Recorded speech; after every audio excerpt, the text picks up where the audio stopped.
Hoy vamos a meternos de lleno a descubrir la personalidad, el alma de la novela guatemalteca.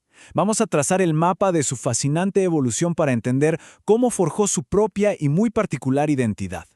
Y para empezar este viaje, planteemos la pregunta clave, la que va a guiar todo nuestro recorrido. ¿Cuál es exactamente el ADN de la novela guatemalteca? O sea, ¿qué la hace, guatemalteca? Vamos a descubrirlo juntos.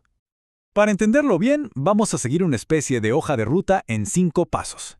Primero, veremos su nacimiento. Luego, su lucha por encontrar una forma. Después, cómo se convirtió en un espejo de la nación. De ahí, la explosión vanguardista y, para cerrar, veremos cuál es ese carácter que ha perdurado hasta hoy. Muy bien, empecemos por el principio. Como toda gran historia literaria, la de Guatemala no nació de la nada. De hecho, sus primeros pasos dio a la sombra de un verdadero gigante español. A ver, para que quede claro desde el inicio, casi toda la literatura guatemalteca temprana se escribió con un ojo puesto en una obra monumental. Y esa obra es, por supuesto, Don Quijote de Miguel de Cervantes.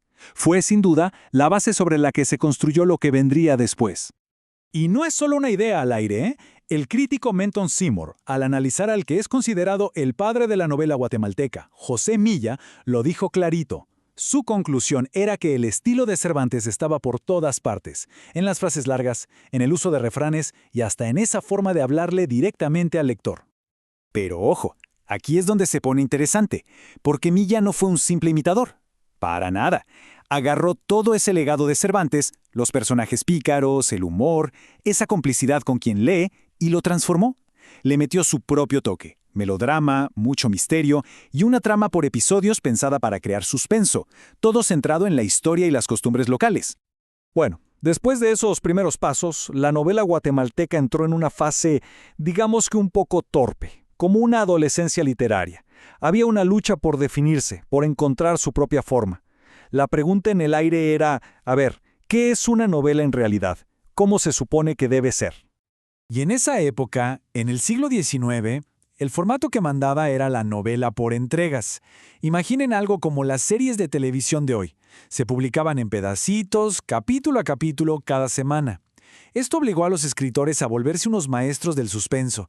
Si no dejaban al lector con ganas de más, simplemente no compraba el siguiente número. Y José Milla, en esto, era un genio. Tenía todo un manual de trucos para que la gente no pudiera soltar sus historias. Introducía un personaje súper misterioso casi al final, usaba elementos como puertas secretas, escapes que parecían imposibles y, claro, el truco maestro, terminar cada capítulo justo en el momento de máxima tensión, el famoso cliffhanger, pero del siglo XIX.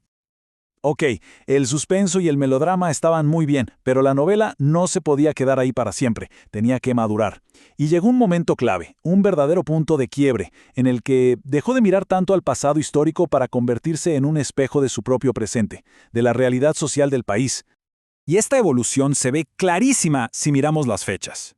Miren, en 1878 todavía estábamos con novelas sentimentales enfocadas en las emociones personales. Pero saltamos a 1899 y ¡boom! Máximo Sotojal escribe la que se considera la primera novela antiimperialista de toda Hispanoamérica. Y ya para los años 40, con un genio como Asturias, la novela se transforma en una herramienta de disección social para meterle el bisturí a la dictadura. Y para que sientan la potencia de este cambio, escuchen estas palabras de El señor presidente. Es el personaje del general Canales hablando, y dice con una fuerza tremenda. El pueblo debe alzarse contra tanto zángano. Todos tienen que demoler algo. Demoler, demoler. La novela ya no es solo un pasatiempo, es un llamado a la acción. Claro, una vez que la novela encontró su propósito social, necesitaba un lenguaje nuevo, uno que pudiera expresar toda esa complejidad. Y así llegó la explosión vanguardista. Fue el momento en que los autores guatemaltecos dijeron, ok, ya dominamos las reglas, ahora vamos a romperlas todas. Uno de los primeros en atreverse a experimentar fue Flavio Herrera. En su novela Caos, y el título ya nos dice mucho, el estilo es a propósito caótico. La prosa está fragmentada, desordenada, porque busca reflejar no solo el caos interno de los personajes, sino el del propio trópico, esa naturaleza abrumadora. Pero si hablamos de romper el lenguaje, tenemos que hablar de Miguel Ángel Asturias. Escuchen con atención este fragmento. Aquí, el sonido, el ritmo, la repetición casi musical son tan importantes como lo que se está diciendo. Es pura sensación, es casi un trance que te envuelve. Y no era solo el lenguaje, la estructura misma del señor presidente fue una completa revolución, inspirada en el cubismo. ¿Cómo lo logra? Bueno, para empezar, la historia se cuenta desde casi una docena de puntos de vista distintos, rompiendo la realidad en pedazos. Además, el tiempo no es lineal, salta del pasado al presente sin previo aviso. Y por si fuera poco, un montón de tramas se van tejiendo juntas, creando un tapiz súper complejo. Muy bien, después de todo este viaje, desde Cervantes hasta Asturias, ya estamos listos para responder nuestra pregunta inicial. ¿Podemos, por fin, intentar definir esa alma, ese carácter persistente de la novela guatemalteca? Entonces, volviendo a la pregunta del principio, ¿cuál es ese ADN? Pues es una mezcla de varias cosas. Una conciencia histórica muy profunda, un amor por el lenguaje, un sabor local muy marcado, una clara tendencia hacia lo fantástico y quizás lo más importante, una constante vocación de protesta social. Así que, en definitiva, lo que hemos visto es un viaje increíble. Un viaje que va de la imitación a la más pura innovación. La novela guatemalteca encontró su verdadera voz, su identidad, justo en ese punto de encuentro entre la historia, el mito y la política. Y todo este recorrido nos deja con una última reflexión. Una pregunta que va mucho más allá de las fronteras de Guatemala. ¿Es posible que una literatura sea al mismo tiempo súper específica de un lugar, profundamente local y a la vez universalmente humana?